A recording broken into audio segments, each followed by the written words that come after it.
اعوذ باللہ من الشیطان الرجیم بسم اللہ الرحمن الرحیم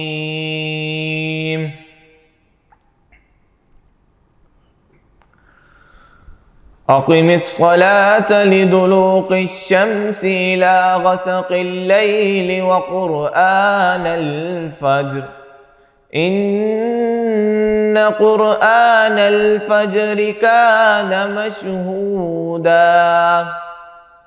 ومن الليل فتهجد به نافلة لك عسى أن يبعثك ربك مقاما محمودا وقل رب أدخلني مدخل صدق وأخرجني مخرج صدق واجعل لي من لدنك سلطانا نصيرا وقل جاء الحق وزهق الباطل إن الباطل كان زهوقا وننزل من القرآن ما هو شفاء ورحمة للمؤمنين ولا يزيد الظالمين إلا خسارا وإذا أنعمنا على الإنسان أعرض ونأى بجانبه وَإِذَا مَسَّهُ الشَّرُّ كَانَ يَئُوسًا قُلْ كُلٌّ يَعْمَلُ عَلَى شَاكِلَتِهِ فَرَبُّكُمْ أَعْلَمُ بِمَنْ هُوَ أَهْدَىٰ سَبِيلًا صدق اللہ العظیم۔ نماز قائم رکھو سورج ڈھلنے سے رات کے اندھیرے تک، اور صبح کا قرآن، بے شک صبح کے قرآن میں فرشتے حاضر ہوتے ہیں، اور رات کے کچھ حصے میں تہجد پڑھو، یہ خاص تمہارے لیے زیادہ ہے، قریب ہے کہ آپ کا رب آپ کو ایسے مقام پر فائز فرمائے گا جہاں سب تمہاری حمد کریں۔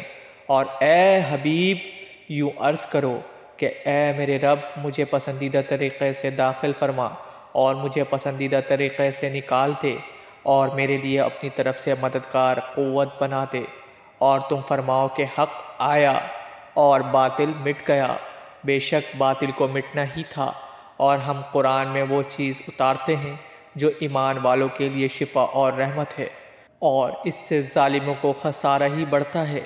اور جب ہم انسان پر احسان کرتے ہیں تو وہ منہ پھیر لیتا ہے اور اپنی طرف سے دور ہٹ جاتا ہے، اور جب اسے برائی پہنچتی ہے تو مایوس ہو جاتا ہے۔ تم فرماؤ سب اپنے اپنے انداز پر کام کرتے ہیں، تو تمہارا رب اسے خوب جانتا ہے جو زیادہ ہدایت کے راستے پر ہے۔ نہایت ہی خلوص، ادب، احترام، عزت اور محبت کے ساتھ انعام رمضان سے حسن احمد کا السلام علیکم۔ ناظرین، الحمدللہ ثم الحمدللہ، اللہ تعالیٰ نے ایک اور روزہ، ایک اور سحر ہمیں اپنی بخشش کے لیے عطا کر دی۔ یہ بڑا مبارک اور رحمتوں والا مہینہ ہے۔ ناظرین، اللہ کا شکر ادا کرنا چاہیے کہ جس رب کریم نے ہمیں اپنی کیسی کیسی نعمتوں سے نوازا ہوا ہے۔ صبح شام بندہ مومن عشق کا عالم یہ دیکھیں کہ اللہ کے حکم سے روزہ بند کر رہا ہے اور روزہ افطار کر رہا ہے۔ جب اللہ کا حکم آ گیا کہ روزہ بند کرو تو بندہ بند کر دیتا ہے، اور اللہ کا حکم آ گیا کہ اے بندہ روزہ افطار کر، اور پھر بندہ مومن وہ روزہ افطار کرتا ہے۔ یہ بڑا مبارک مہینہ ہے، اور یہ جو رونقیں لگی ہوئی ہیں، بندہ مومن جب صبح میں پورا دن بھوکا پیاسا رہتا ہے اللہ کے حکم کے لیے، اللہ کی بندگی کے لیے، اب اللہ کے حکم کے سامنے اپنے آپ کو، اپنے سر کو جھکا دیتا ہے اور رات میں تراویح میں قیام کرتا ہے۔ یہ جو ہمارے حفاظ اکرام ہیں، اللہ ان کے سینوں کو روشن فرمائے، جن کے دلوں میں، جن کے دماغ میں قرآن کریم محفوظ ہوا ہے۔ یہ تراویح میں ہم دیکھتے ہیں کہ بعض حضرات گھروں میں حفاظ اکرام اہتمام کرتے ہیں، کچھ مسجدوں میں تمام مسجدیں ہماری اس تراویح کی محفل سے چمک رہی ہوتی ہیں، پورا قرآن حفاظ اکرام سنا رہا ہے، پیچھے عوام کا مجمع ہے، جو کھڑے ہو کے وہ قرآن سن رہا ہے، اور یہ بڑے مبارک لمحات ہیں۔ ہمیں چاہیے کہ ہم اللہ سے مانگتے رہیں، اور ہمیں اللہ دینے والی ذات ہے، صرف وہی تو ذات ہے جو ہمیں دے سکتی ہے۔ میں کبھی کبھار سوچتا ہوں کہ ہم بڑے قسمت والے ہیں۔ وہ قسمت والے کیسے ہیں کہ ہوتا ہے نا کہ کچھ جیسے ہم نان مسلمس کو دیکھتے ہیں کہ اس میں ان کا رہن سہن اور پھر اس کا مقابلہ ہم اپنے سے کرتے تو ہمارا سب سے اچھا رہتا ہے۔ دوسرا یہ کہ ہمیں الحمدللہ ثم الحمدللہ اللہ رب العزت نے ہمیں پیدائشی مسلمان بنایا، بن مانگے ایمان کی نعمت عطا کر دی۔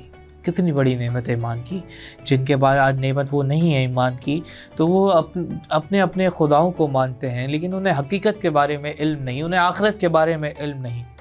لیکن ہمیں ہمارے رب کریم نے بن مانگے یہ ایمان کی نعمت عطا فرما دی، ہمارے گھروں میں اسلام عطا کر دیا، بن مانگے ہمیں یہ نعمت۔ اور ہم اس نعمت کا سب سے پہلے میں سمجھتا ہوں کہ ہمیں جو شکر ادا کرنا چاہیے، ہمیں اپنے ایمان کی نعمت کا شکر ادا کرنا چاہیے کہ جس رب کریم نے ہمیں یہ بن مانگے یہ نعمت عطا کی۔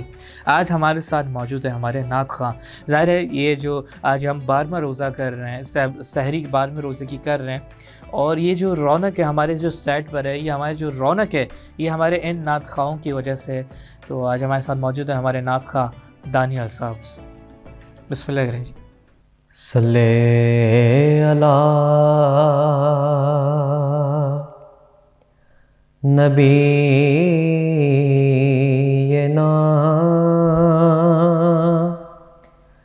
صلی علی محمد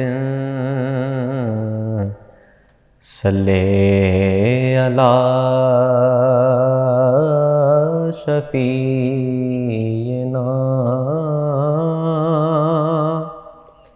صلی علی محمد۔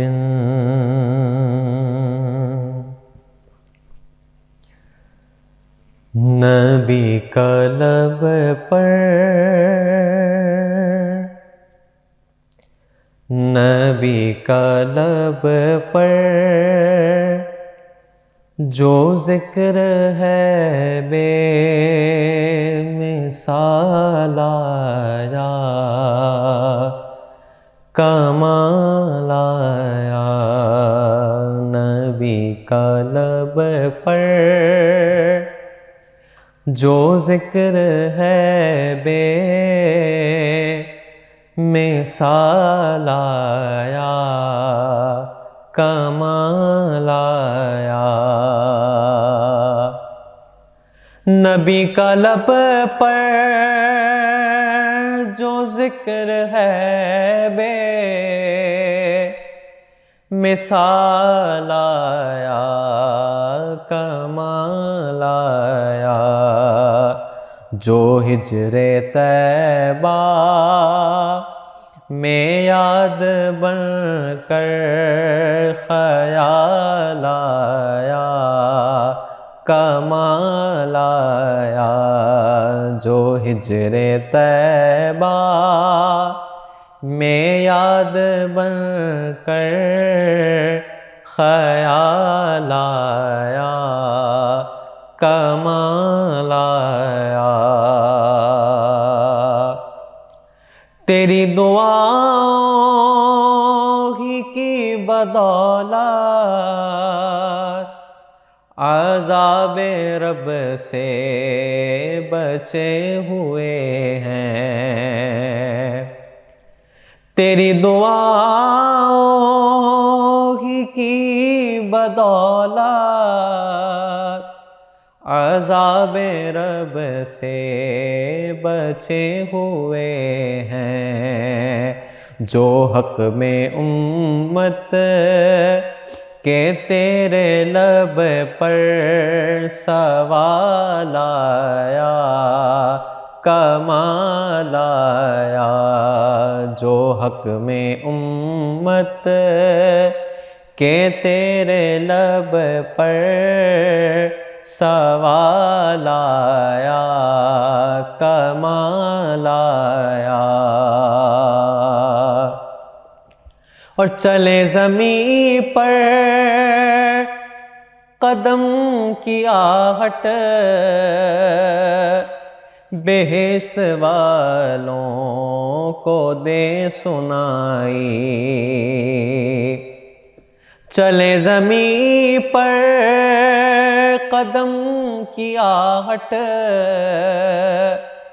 بہشت والوں کو دے سنائی، جو پیارے رنگ کا غلام ایسا بلال آیا، کمال آیا، جو پیارے رنگ کا غلام ایسا بلال آیا، کمال آیا، جو ہجر طیبہ میں یاد بن کر خیال آیا، کمال آیا،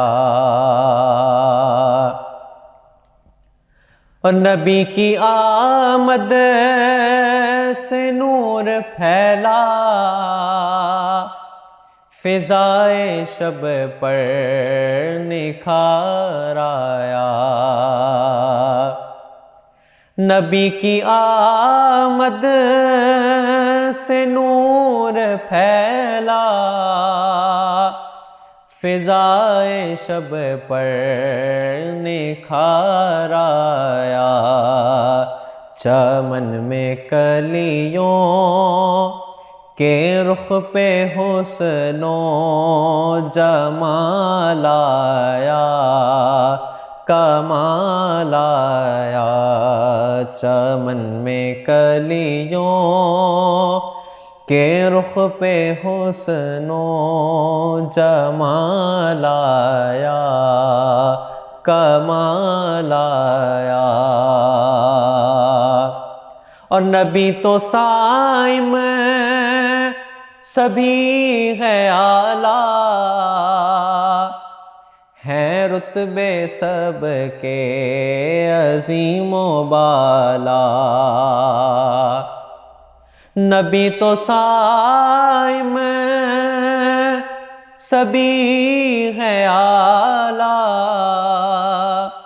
ہیں رتبے سب کے عظیم و بالا، مگر جو آخر میں آمنہ کا وہ لال آیا، کمال آیا، مگر جو آخر میں آمنہ کا وہ لال آیا، کمال آیا، نبی کا لب پر جو ذکر ہے بے مثال آیا، کمال آیا، جو ہجر طیبہ میں یاد بن کر خیال آیا، کمال آیا۔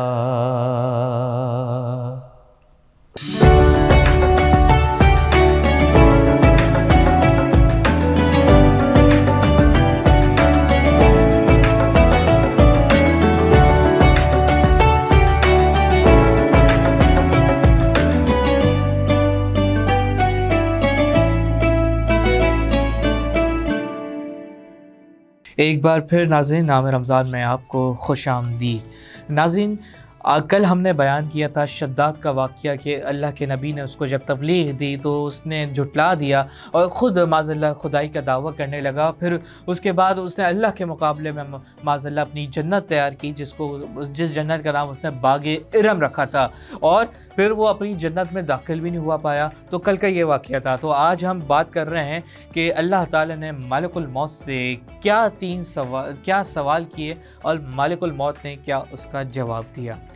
ہوا کچھ یوں، اور یہ جو سوال اللہ تعالیٰ نے کیا، علماء کرام یہ کہتے ہیں کہ یہ جو سوال اللہ تعالیٰ نے کیا کہ اللہ کو تو بے شک غیب کا علم پتہ ہے، اللہ تو سارے علم جانتا ہے، اللہ کو سب پتہ ہے، اللہ کو نہیں پتہ ہوگا تو پھر کس کو پتہ ہوگا، لیکن اللہ نے یہ سوال ہم تک پہنچانے کے لیے کہ ہمیں ہی اس بات کا پتہ چل لے۔ تو آگے بڑھتے ہیں۔ اللہ تعالیٰ نے حضرت اسرائیل علیہ السلام ملک الموت جن کی ذمہ داری روح قبض کرنا ہے، تو اللہ تعالیٰ نے پوچھا اے اسرائیل اب تک تم نے کتنی لوگوں کی روحیں قبض کی ہیں؟ کیا تم نے کبھی کسی کی روح قبض کرتے ہوئے تمہیں دکھ ہوا، افسوس ہوا؟ اللہ تعالیٰ حضرت اسرائیل علیہ السلام سے یہ سوال کر رہے ہیں کہ اے اسرائیل تمہیں کبھی کسی کی جان قبض، کسی کی روح قبض کرتے ہوئے کچھ دکھ ہوا، افسوس ہوا؟ حضرت اسرائیل علیہ السلام فرماتے ہیں، کہتے ہیں کہ یا رب مجھے ایسا 2 مرتبہ ہوا، 2 مرتبہ۔ اللہ تعالیٰ نے پوچھا وہ کون سا وقت ہے جب تمہیں ایسا دکھ ہوا اور افسوس ہوا؟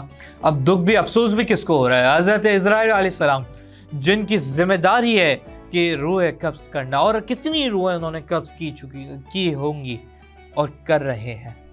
تو حضرت اسرائیل علیہ السلام نے کہا کہ یا رب ایک وقت تو وہ تھا جب ایک سمندر میں کشتی چل رہی تھی اور وہ ڈوب گئی، اور جو کشتی میں رہنے جو تھے، کشتی کے لوگ تھے، وہ سمندر میں غرق ہو گئے، لیکن 2 لوگ اس کشتی میں بچے جو کہ سمندر میں تھے، اور سمندر کی لہر ان کو تیزی کے ساتھ، ہوا کا رخ ایسا تیزی کی ہوا کی لہر آئی کہ ان 2 کو جس میں ایک ماں اور اس ماں کا ایک نوزائیدہ بچہ شامل تھا، ان کو ایک تیزی کے ساتھ ہوا کی رخ نے ان کو سمندر کے کنارے تک پہنچا دیا۔ اور پھر اس وقت تیرا حکم آیا، اے اسرائیل اس کی روح قبض کر لے۔ کس کی روح قبض کر لے؟ بچے کی، نوزائیدہ بچے کی نہیں، بچے کی ماں کی۔ اب تھوڑا پیچھے چلتے ہیں کہ اس کشتی میں سب لوگ تھے، سب غرق ہو گئے، بچہ، ماں اور اس کا بچہ۔ ہوا کا ایسا رخ آیا کہ ماں اور اس کے بچے سمندر کے کنارے پہ پہنچے، اور اس وقت اللہ کا حکم آتا ہے اسرائیل روح قبض کر، اور ماں کی اور تیرے حکم کے ساتھ ہی میں نے اس ماں کی روح قبض کر لی۔ میں نے یہ نہیں سوچا اس وقت کہ یہ خالی اس کے بعد میں نے یہ سوچا کہ ماں کی روح تو قبض کر لی، لیکن جس جزیرے پہ چھوڑا اس بچے کو جو اکیلا تھا، نہ آدم کی ذات وہاں پہ تھی، کوئی بھی نہیں تھا، وہ کیسے سروائیو کرے گا؟ آگے چلتے ہیں۔ اللہ تعالیٰ نے پوچھا حضرت اسرائیل سے کہ وہ دوسرا موقع کون سا تھا؟ تو حضرت اسرائیل علیہ السلام نے کہا یا رب دوسرا موقع وہ تھا جب شام کا بادشاہ جس کو شداد کہا جاتا ہے اس نے اپنی 1 سال محنت سے جنت بنائی، جس کو میں نے کہا کہ اگر ہم آج کی ورڈنگ میں کہیں تو کروڑوں اربوں روپے اس جنت پہ اس نے خرچ کیے، لیکن جب وہ اپنی جنت کے لیے اتر کے جا رہا تھا تو 1 پاؤں اس کا گھوڑے کی رکاب پہ تھا اور 1 پاؤں اس کا ہوا میں تھا، لیکن وہ اپنی جنت کے اندر، جنت کو دیکھنا کیا، اپنی جنت کے اندر قدم بھی نہیں رکھ سکا۔ اور تیرا حکم آیا اے اسرائیل، جب اس کا پاؤں گھوڑے کی رکاب، 1 پاؤں گھوڑے کی رکاب پہ تھا اور 1 پاؤں ہوا پہ تھا، تیرا حکم آتا ہے اے اسرائیل روح قبض کر لے۔ میں نے روح قبض کر لی، میں نے روح قبض کر لی۔ تو اللہ تعالیٰ فرماتے ہیں اے اسرائیل، تم جانتے ہو کہ میں نے جو میں نے اس بچے کی ماں کی روح قبض کرنے کے بعد اس بچے کا کیا ہوا تھا؟ تو حضرت اسرائیل علیہ السلام کہتے ہیں نہیں یا رب تو ہی جانتا ہے، بے شک غیب کے علم تیرے پاس ہیں، تو جانتا ہے۔ اللہ تعالیٰ فرماتا ہے کہ وہ جو بچہ تھا جس کی ماں کی روح تم نے قبض کی اور وہ جو جزیرے پہ آ گیا تھا، اللہ تعالیٰ فرماتے ہیں میں نے سمندر کو حکم دیا کہ اس لاوارث بچے، سمندر کی لہروں کو حکم دیا کہ اس لاوارث بچے کا خیال کرے۔ میں نے ساحل کے قریب ایک سرسبز جزیرہ تھا، میں نے پھولوں کو حکم دیا اس بچے کے نیچے پھولوں کی سیج بچھا دے۔ میں نے سورج کو حکم دیا اپنی تیز شعاؤں کو اس بچے سے محفوظ رکھ۔ میں نے بادلوں کو حکم دیا کہ اس بچے سے ذرا فاصلے پر برسے۔ میں نے پھلدار درختوں کی شاخوں کو حکم دیا اس بچے کے منہ میں پھل کا رس ڈالتی رہے، اور اس جزیرے پہ ہم نے ایک شیرنی کی ڈیوٹی لگائی کہ اس بچے کو، اس نوزائیدہ بچے کو دودھ پلاتی رہے تاکہ اس کی پرورش ہوتی رہے۔ اور اس کا ایک اور فائدہ ہوا کرتا تھا کہ جب وہ شیرنی بچے کے قریب ہوتی تھی تو کوئی اور اس کے قریب آنے سے گریز کرتا تھا، آ بھی نہیں سکتا تھا شیرنی کو دیکھ کر۔ آگے بڑھتے ہیں، اللہ تعالیٰ فرماتا ہے میں نے جزیرے پہ موجود پرندوں کو، حسین پرندوں کو حکم دیا کہ اس بچے کے پاس ہر وقت چہچہاتے رہیں تاکہ اس بچے کا دل بہلتا رہے۔ میں نے ہوا کو حکم دیا کہ اس بچے پر آہستہ آہستہ سے گزرے، اور اس بچے کی پرورش ہوتی رہی۔ جب وہ بچہ تھوڑا سا بڑا ہو گیا تو ایک بادشاہ تھا، بادشاہ نے جزیرے کا دورہ کیا اور اس بچے کو دیکھا، کیونکہ بادشاہ کی کوئی اولاد نہیں تھی۔ شارٹلی آگے بڑھتے ہیں کہ بادشاہ کی کوئی اولاد نہیں تھی، بادشاہ نے اس بچے کو گود لے لیا، اور گود لینے کے بعد بادشاہ اس کو اپنے ساتھ اپنی سلطنت میں لے گیا۔ اور ظاہر ہے جب اس نے بادشاہ نے اپنا بیٹا بنایا تو بادشاہ کے بعد وہ سلطنت کا مالک تھا، تو بادشاہ اپنے ساتھ لے گیا، اور ظاہر ہے جب بادشاہ کا انتقال ہوا تو وہ سلطنت کا مالک بنا۔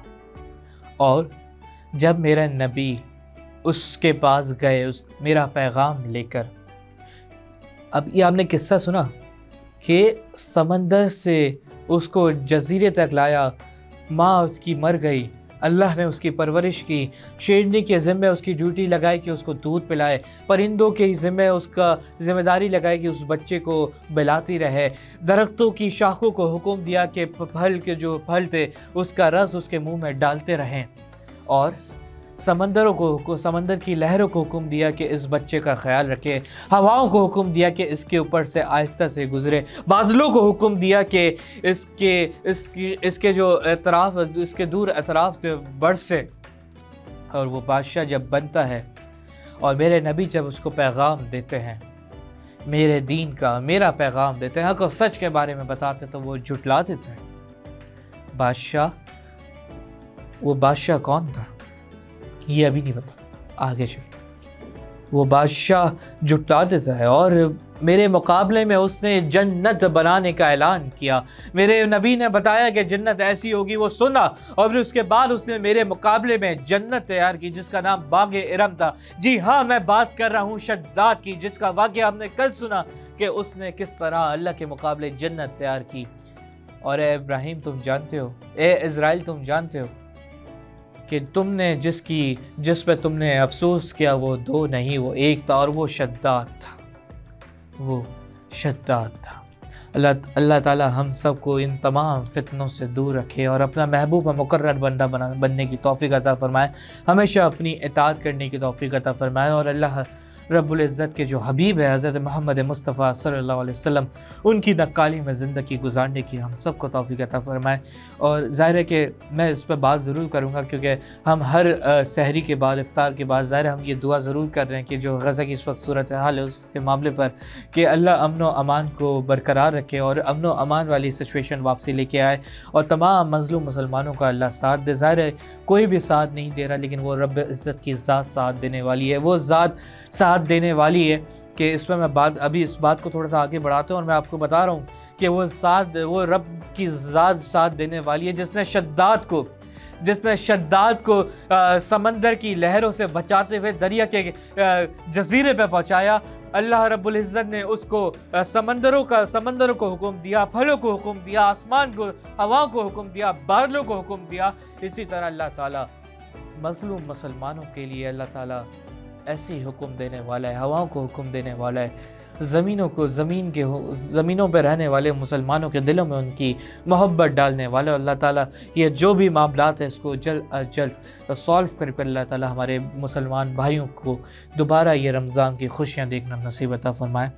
آج دیجیے ہمیں اجازت، زندگی رہی تو افطار میں آپ سے ملاقات ہوتی ہے۔ اپنا خیال رکھیے گا، دعاؤں میں یاد رکھیے گا، اور اپنا فیڈ بیک ضرور دیتے رہیے گا۔ اللہ حافظ۔